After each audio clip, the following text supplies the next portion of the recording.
Un saludo muy grande para todos los escuchas, para todos los amigos y hermanos de Latinoamérica y de la patria grande y del mundo entero.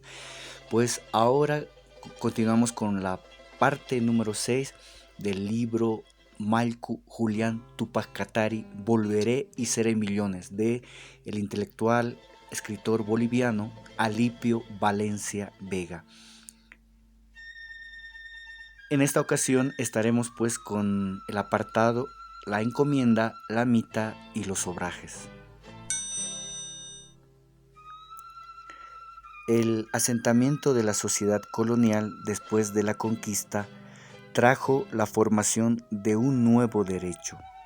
Hay que dejar constancia que este derecho, inspirado en las instituciones del nuevo mundo feudal, que era el que conocían los conquistadores y primeros colonizadores, reprodujo con mayor o menor fidelidad sus formas principales.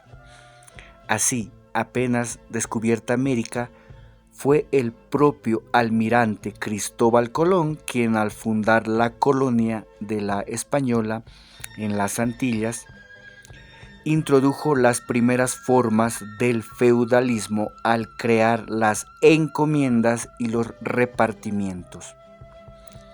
Estas dos instituciones fueron coetáneas y existieron correlativamente. El repartimiento correspondía a la encomienda y ésta a aquel. Colón, al tiempo de repartir tierras a sus compañeros en la colonia recientemente fundada, les entregó también a cada uno 300 indios que automáticamente pasaron a ser sus siervos. La encomienda fue una institución que se erigió para extraer a los indígenas de la idolatría. En América precolombina se desconocía por completo el cristianismo y el catolicismo. Como España era monarquía católica, hubo interés por incorporar a los naturales del Nuevo Mundo a la religión de la metrópoli. Y esta tarea no podían realizarla sino los españoles, es decir, todos aquellos que llegaron con los descubridores a la América, o quienes les siguieron posteriormente en busca de riqueza y poderío. La forma más práctica para que los naturales fuesen convertidos a la fe europea era que los españoles recién llegados y que ostentaban méritos ante el rey como descubridores y conquistadores se hiciesen cargo del adoctrinamiento de los americanos. Por eso se instituyó la encomienda y los indios fueron encomendados, es el término técnico, a los españoles para ser instruidos en la fe católica. Pero al mismo tiempo se produjo el repartimiento de tierras. No solamente los indios fueron encomendados, sino que sus heredades fueron repartidas.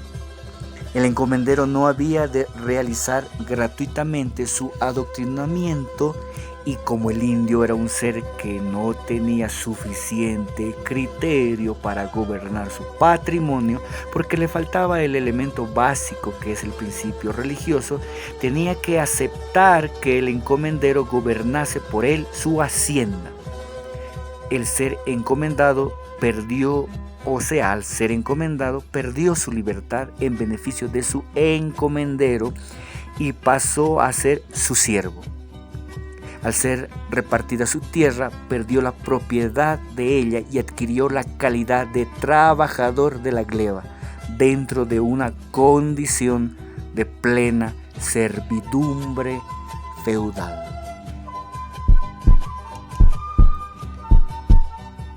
El encomendero, como una retribución que le acordó el rey por su labor, tenía la potestad de recolectar de poder de sus encomendados los tributos reales, de los cuales gozaba un porcentaje determinado.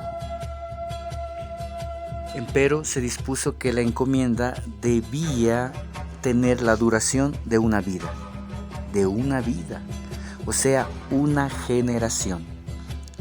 La práctica amplió esta merced a 2 vidas o 2 generaciones, y este fue el punto de partida para la creación del derecho hereditario en las colonias de América. Porque ya fue difícil, a pesar de las composiciones o nuevos repartimientos que dispusieron las autoridades coloniales en diferentes épocas, que las tierras repartidas primitivamente volviesen a poder de sus propietarios indios, así como también fue imposible que los indios encomendados recobrasen su libertad personal. De la encomienda y el repartimiento derivó durante el coloniaje la hacienda o finca, en la cual ya está plenamente establecido el derecho de propiedad del latifundista, sucesor del antiguo encomendero. En la hacienda se observa a simple vista el dominio del propietario sobre la tierra y el indio. No hay ninguna diferencia entre este último y el siervo de la gleba. El indio es considerado parte integrante de la tierra y una especie de animal de labor. No percibe salario ni haber, no puede abandonar la hacienda por su propia voluntad, y solo cuando el amo lo echa para ir a caer en poder de otro propietario, es cuando puede alejarse de la tierra donde vivió. Además, al estar sometido a las obligaciones que debe al latifundista, ya sea como trabajador de la gleba o como siervo en otras actividades, está también sometida su familia.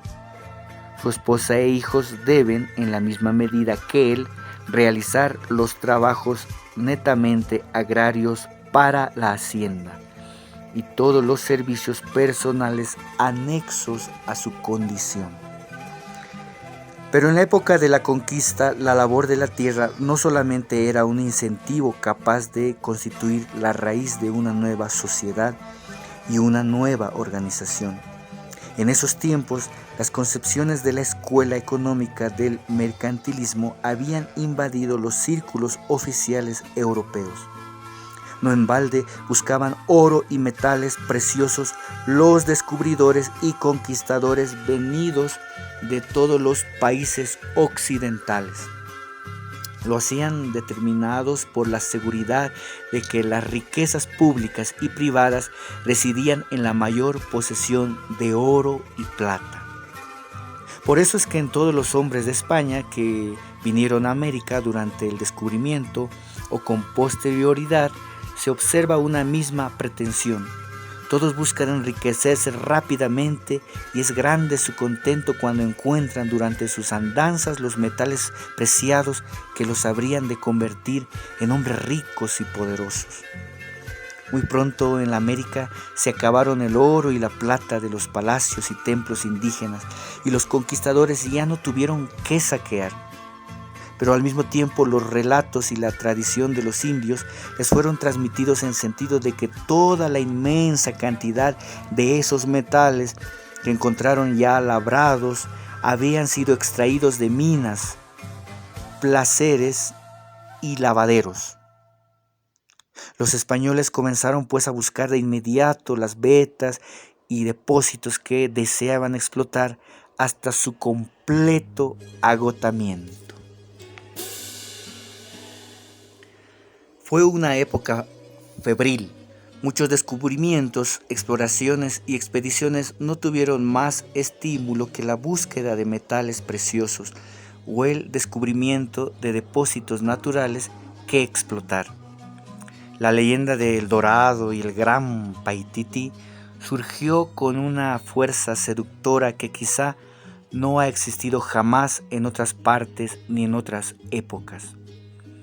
Por todos lados se organizaron expediciones en su busca y los soldados llevaron sus armas dispuestos a trocarlas por gruesas cantidades de oro y plata, con las cuales costearse una existencia cómoda y placentera en las ciudades coloniales o en ultramar, junto a la corte de los poderosos monarcas hispanos.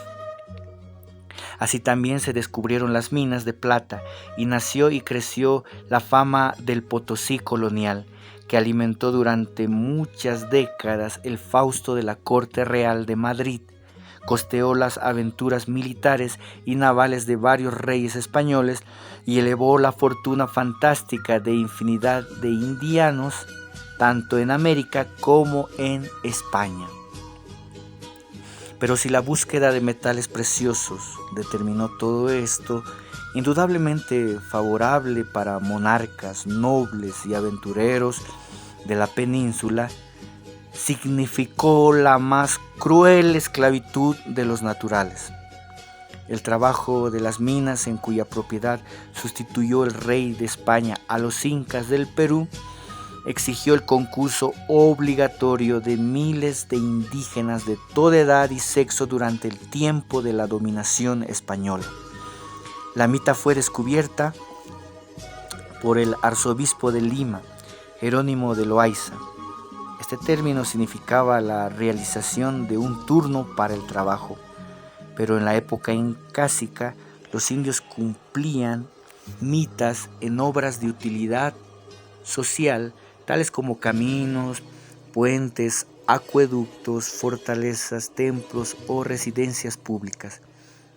Jamás en el régimen incaico la mita había tomado los caracteres de una institución esclavista. Los mitayos incásicos eran bien tratados, su subsistencia y la de sus familias estaba asegurada, tenían derechos y en cumpliéndose el término de su turno, regresaban a sus casas sin haber sufrido un régimen de trabajo oprobioso ni opresor. La mita bajo el régimen colonial cambió de fisonomía. El enrolamiento de los indios en general era forzado y obligatorio. Todos los indígenas, especialmente de las regiones metalíferas, estaban sometidos a este sistema. Los españoles, al descubrir América y en ella ingentes riquezas en oro y plata, también encontraron la mano de obra que habría de extraer del seno de las montañas sus propias fortunas privadas y las de su reino. Los turnos de la época incaica fueron el procedimiento más apto para reclutar obreros destinados al subsuelo, y así nació la mita colonial. Este servicio era ineludible. Estaban obligados los indios por turnos hasta la edad de 60 años. Las comunidades y las encomiendas provenían de mitayos.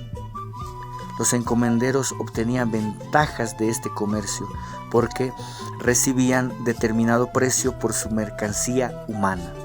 Igualmente, los comisionados para reclutar mitayos en las comunidades solían frecuentemente vender la libertad de algunos de estos por pingues ganancias. Por tal motivo, se dictaron varias disposiciones en las colonias contra los mineros o las personas que a cambio de compensaciones en dinero o productos se excusaban del trabajo, excusaban a los mitayos, porque en esta forma se consideraba que disminuían los quintos reales. El turno de un mitayo abarcaba muchos años, durante los cuales era acreedor a un mísero salario, que desaparecía ante las deudas cuantiosas que contraía obligatoriamente y forzadamente.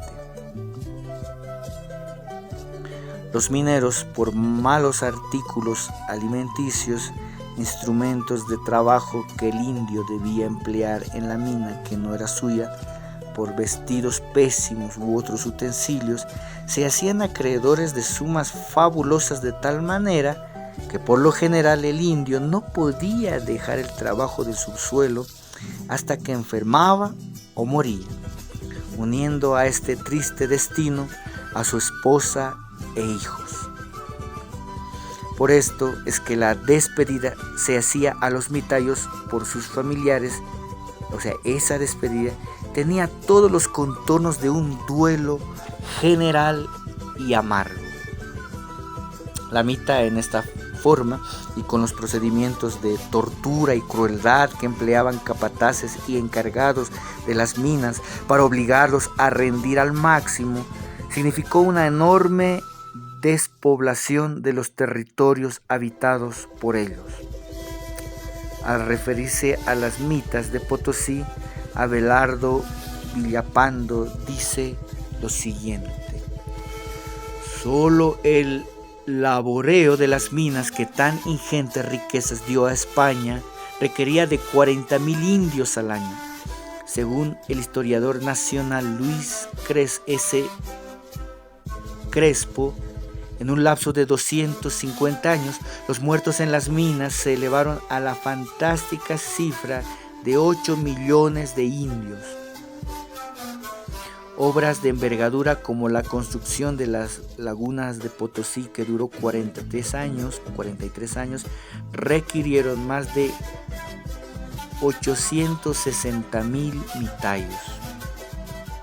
Los obrajes fueron, ahora pasamos al tema de los obrajes, y decimos que fueron otros sitios donde se explotó sin misericordia a los indios.